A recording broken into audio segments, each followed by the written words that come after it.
While driving through downtown Atlanta, Shaquille O'Neal had no intention of making headlines that day. The NBA legend was cruising through familiar streets when something unexpected caught his eye. A man huddled beneath a tattered blanket, sitting slumped near a boarded-up storefront. Shaq slowed down. There was something painfully familiar about the man's posture, the way he held himself. As he pulled over and stepped out of his car, his heart dropped. "Reggie?" Shaq called out, approaching cautiously. The man looked up, eyes squinting in the sunlight. Time had changed his face, lined with hardship, worn down by years of struggle. But there was no mistaking who it was. "Shaq?" Reggie Dawson's voice cracked with disbelief. The two embraced right there on the sidewalk. Reggie Dawson, once a promising power forward and Shaq's teammate during his early years, had vanished from the public eye for over a decade. Injuries had cut his career short, and without the support and resources that star players received, Reggie had slipped through the cracks. His post-NBA life had spiraled downward. Financial troubles, broken relationships, and eventually, homelessness. Shaq didn't ask too many questions right away. He just helped Reggie into his SUV, wrapped him in a clean hoodie from the back seat, and drove him to a nearby hotel. He paid for an extended stay, stocked the room with clothes and food, and made a few phone calls. "This isn't just about getting you a bed for the night," Shaq told him. "We're gonna do this right. Your family." Over the next few weeks, Shaq assembled a team. Doctors, financial advisors, therapists, and former teammates who were all willing to help. Reggie underwent medical checkups, started therapy, and even began training again, slowly rebuilding both his health and confidence. But Shaq didn't stop there. He was shaken by how easily someone with so much talent and heart could be forgotten. So he created the Second Chance Initiative, a foundation dedicated to helping former athletes who had fallen on hard times. The initiative provided housing, mental health support, job training, and community connections. Shaq funded the startup phase himself and used his platform to gain national attention for the cause. Within months, stories poured in. Athletes from all levels, not just the NBA, came forward. Some were sleeping in shelters, others couch surfing, and many struggling in silence. With each story, Shaq's resolve grew stronger. And through it all, Reggie became the heart of the movement. At first, he was hesitant. Years of isolation had left him unsure of how to be in the spotlight again. But Shaq insisted. "These guys need to see someone who made it through," Shaq told him. "Not just me, but someone who's been where they are. That's you, Reg." So Reggie started speaking at events organized by the Second Chance Initiative. He'd stand in front of rooms filled with former athletes, youth programs, and community leaders telling his story, raw, unfiltered, and real. He spoke about the highs of playing beside legends, the sharp descent after injury, and the quiet, aching loneliness of being forgotten. And people listened.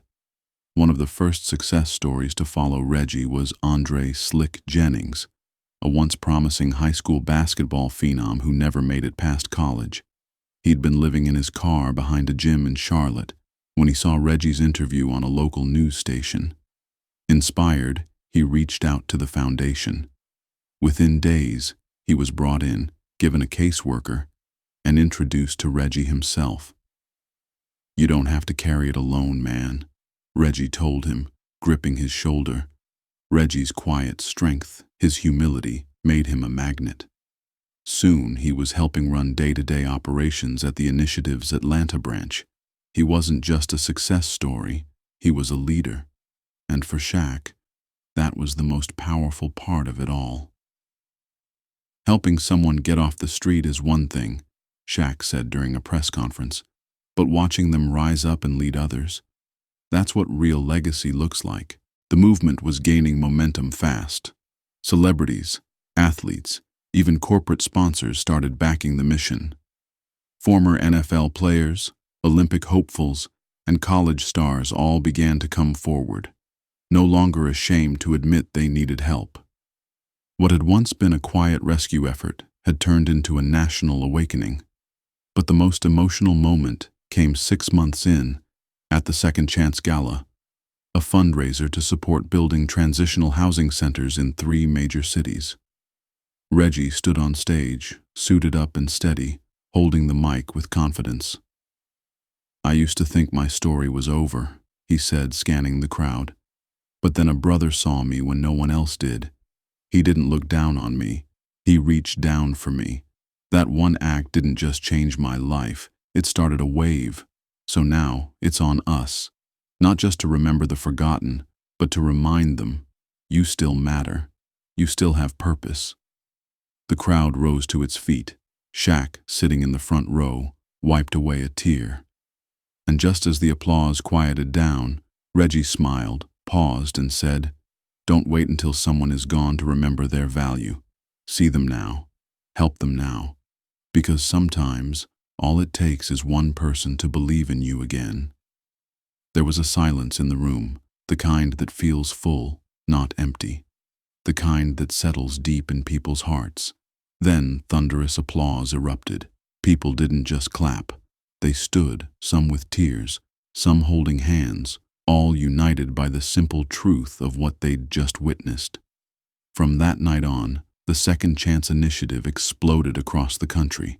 Cities reached out to replicate the model. Former players began volunteering, mentoring, and sharing their stories. Schools added programs about financial literacy and mental health for student athletes. Entire communities came together to support those who had once been cheered in stadiums but forgotten after the final buzzer. And Reggie? He never returned to the shadows. He became the national director of outreach for the foundation and continued to visit shelters, gyms, and halfway houses, not as a symbol of pity, but as proof that redemption is real and that no one is ever too far gone. Shaq remained involved but always stepped back enough to let others shine. He'd done what he set out to do. He had turned a moment of heartbreak into a movement of hope. Moral of the story: greatness isn't just measured by what you achieve. It's measured by who you lift up along the way. Sometimes, the most powerful thing you can give someone is the reminder that they are seen, they are worthy, and their story is not over.